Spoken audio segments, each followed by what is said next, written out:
প্রকাশ্য দিবালোকে পুরান ঢাকায় শীর্ষ সন্ত্রাসী মামুনকে গুলি করে হত্যা, সিসি ক্যামেরার ফুটেজ বিশ্লেষণ করে আসামিদের শনাক্তের চেষ্টা আইনশৃঙ্খলা বাহিনীর। নির্বাচন পেছালে দেশের সর্বনাশ হয়ে যাবে, মির্জা ফখরুল। ধর্মকে ব্যবহার করে ভোট বানচালের চেষ্টা করছে একটি চক্র, অবিলম্বে তফসিল ঘোষণার দাবি। যারা বলে গণভোট সংবিধানে নেই, তারা ফ্যাসিবাদী আমলকে সমর্থন করে, হামিদুর রহমান আজাদ। 5 দফা দাবিতে কাল পল্টনে সমাবেশ করবে 8টি ইসলামী দল। নির্বাচন পেছালে দায় নিতে হবে বিএনপি জামায়াতকে, বললেন এনসিপি নেতারা। জুলাই সনদে নোট অব ডিসেন্ট যুক্ত হলে আন্দোলনের হুঁশিয়ারি।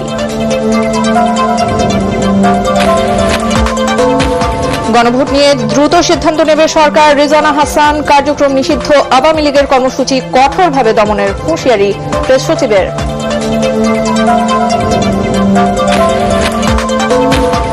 এবং বাগেরহাটের 4টি সংসদীয় আসন নিয়ে ইসির সিদ্ধান্ত অবৈধ ঘোষণা হাইকোর্টের।